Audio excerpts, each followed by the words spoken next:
Hey everyone, and welcome to The Explainer. Today, we're diving headfirst into a wonderfully chaotic and, honestly, surprisingly touching story arc from the animated world of Motu and Patlu. Now, if you follow this iconic duo, you already know their daily lives are just packed with slapstick and mischief. But what happens when you throw a literal prehistoric creature into that mix? Well, let's break down exactly how one ridiculously oversized egg turns their quiet little town completely upside down. So here is the ultimate inciting incident. Imagine you're wandering through an abandoned ancient jungle cave. You aren't looking for treasure, you're definitely not hunting for historical artifacts, you are just incredibly, unbelievably starving. And sitting right there in the dirt is the biggest egg you have ever seen in your life. What do? Do you study it? Do you run away? Or if you're Motu, do you immediately start doing the math on just how big your frying pan needs to be? That exact scenario is the central conflict that kicks off this whole adventure. Section 1. The Mysterious Giant Egg. Right from the jump, we get this perfect comedic contrast between our two main characters. Motu's motivation is brilliantly simple, right? He's starving. He sees this massive, unidentifiable egg, and his immediate, unshakable goal is to cook a giant omelet. The guy actually brings out the cooking supplies. But then you have Patlu, stepping in as the voice of reason. His goal is all about conservation and curiosity. He wants to protect the egg, stop his friend from making a colossal breakfast mistake, and figure out exactly what kind of mysterious creature is incubating in there. It's the classic clash, stomach versus brain. And Motu naturally defends his culinary plans with this absolute gem of a quote. An empty stomach means the brain's light bulb won't turn on. You really just gotta laugh at the sheer desperation here. He's using pure, undeniable cartoon logic to justify why eating a totally unknown, potentially dangerous jungle egg is actually a smart, practical move. He's basically arguing that he literally cannot be expected to make good decisions about the egg until he has eaten the egg. It's flawless. Part 2. Chotu, the hungry dinosaur. But before Motu can even get his frying pan hot enough, the shell cracks, and out pops a baby flying dinosaur. Patlu, ever the empathetic one, is just immediately charmed by the creature and affectionately names him Chotu. So, we are no longer dealing with a potential meal here. Motu and Patlu are suddenly faced with a new, highly chaotic, and highly unpredictable responsibility. They are, essentially, sudden parents to a dinosaur.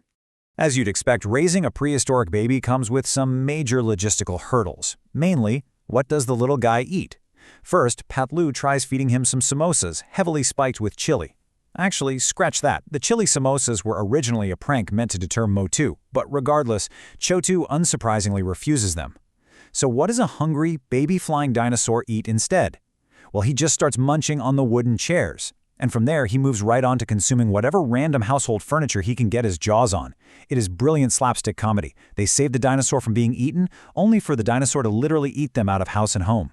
With their furniture actively disappearing bite by bite, and their stomachs, let's not forget, still totally empty, the duo frantically throws together a two-step survival strategy.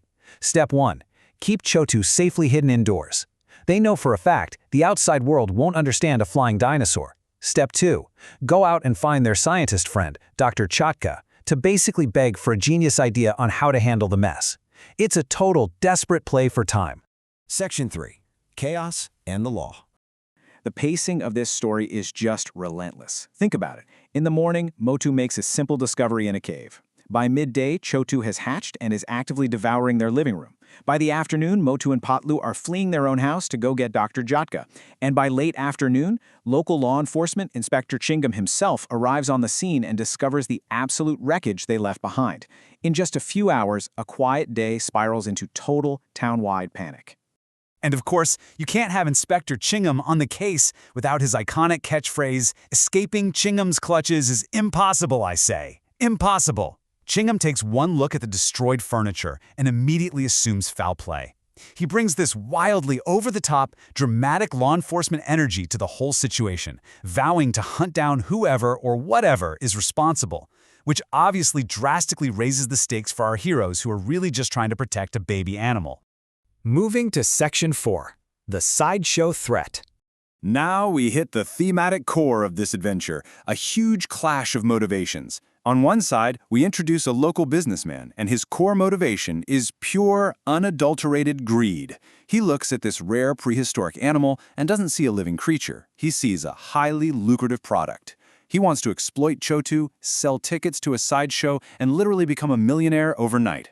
On the flip side, Motu and Patlu's motivation has shifted entirely to empathy and protection. Their countermove? They shove Chotu into a box and are completely willing to lie directly to the authorities to keep him safe from being exploited. This all builds up to a super tense but highly comedic standoff. Inspector Chingum confronts Motu and Patlu, aggressively interrogating them about what exactly they're hiding inside this suspiciously large box. With the businessman's greedy plot looming right in the background, our duo has to think on their feet. They are sweating bullets, lying straight to the police, desperately claiming it's just mundane household items in there, all to save Chotu from being discovered and permanently locked up in a cage.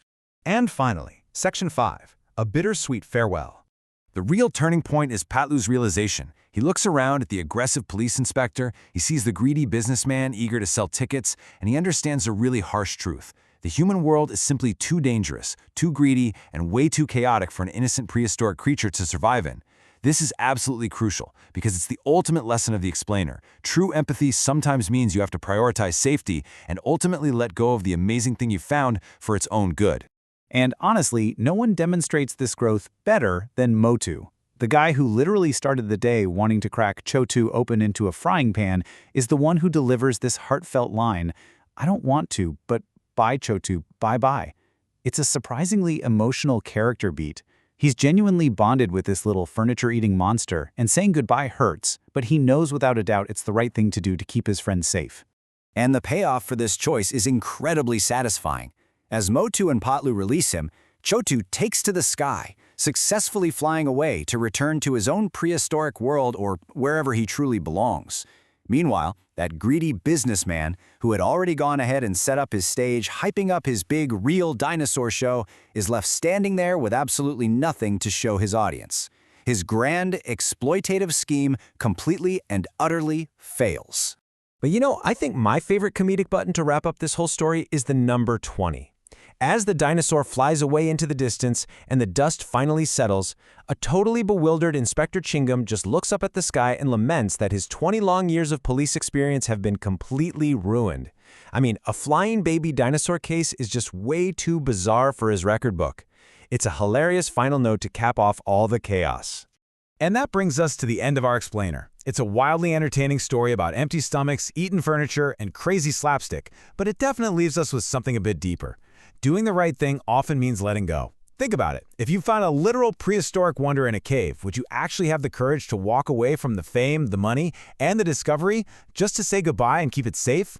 Thank you so much for joining me on this deep dive. And as always, keep asking the big questions.